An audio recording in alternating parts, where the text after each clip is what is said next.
All right, welcome back. In our previous video, we talked about the importance of having your labor margins accurately reported from your management software. So in this quick video, I'm going to show you exactly how to do that.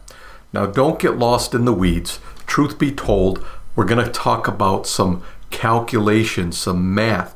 If you're not a numbers guy, some of this stuff could be complicated for you. If you don't want to go through the exercise yourself and figure it all out with a calculator in hand, feel free to use the labor workbook I put together. You'll be able to get a free download of this below this video, or just send an email to Gerry@MaverickShopOwners.com. This labor worksheet will tell you all kinds of things. How to calculate your technician's loaded cost. We're going to get into that next. How to determine your company's true labor cost, assisting in you calculating your actual technician cost. This is important because this is the number that's going to go in your management software. And once you got that, I'm going to show you how to calculate precisely what your labor rate should be, your minimum labor rate. Okay, so let's jump in.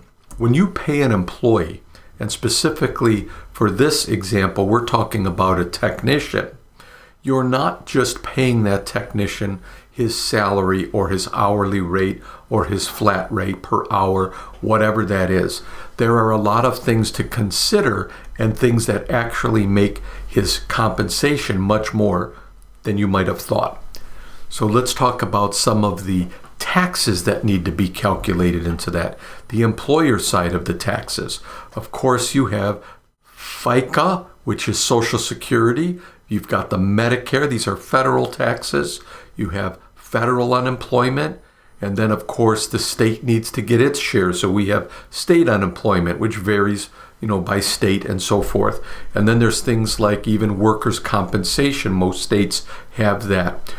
You can get most of these numbers directly from your payroll report or from your QuickBooks file. So make sure you're breaking out your technicians for this example from the rest of your staff. Now, there's things that you may not have considered. Things such as health insurance. If you're offering your employees health insurance, you need to factor that into their costs. Maybe you offer a retirement plan. Things like technician training. Cars are not getting any simpler to repair, so it's important that we have highly skilled technicians and we train them properly. So that's actually a cost of labor, a cost that should be calculated in to your technician's cost. And then there's ASE reimbursement.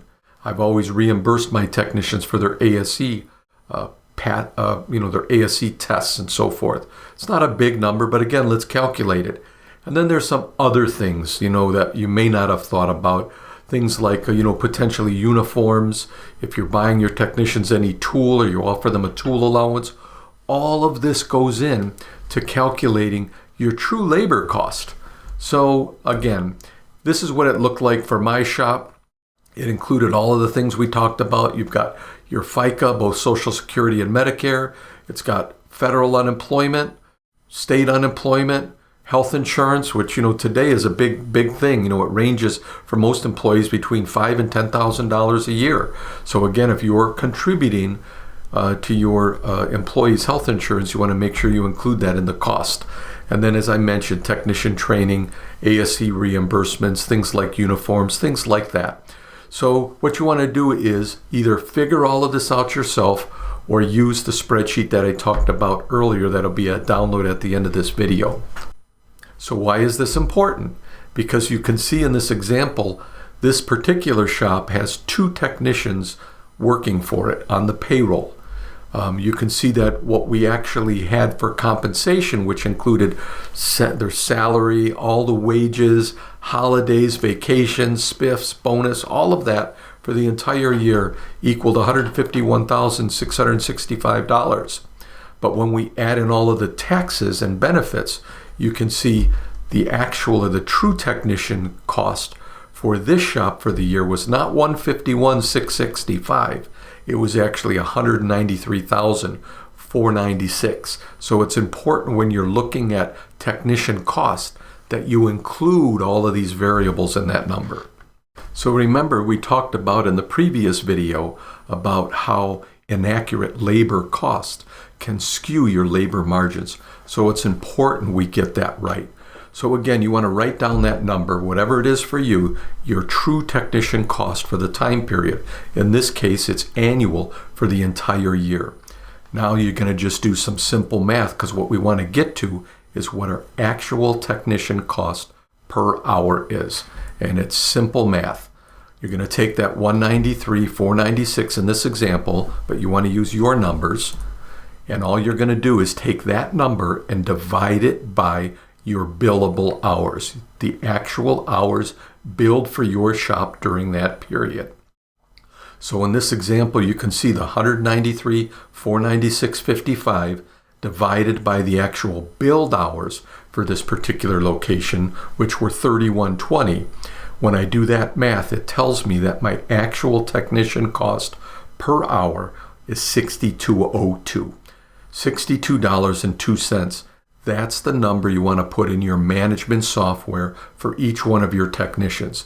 Now, what we did here in this example is we did it for all the techs, and we're going to just average that cost out. You can also do this exercise for each individual technician if you so choose. I mentioned you'll need to find those hours sold.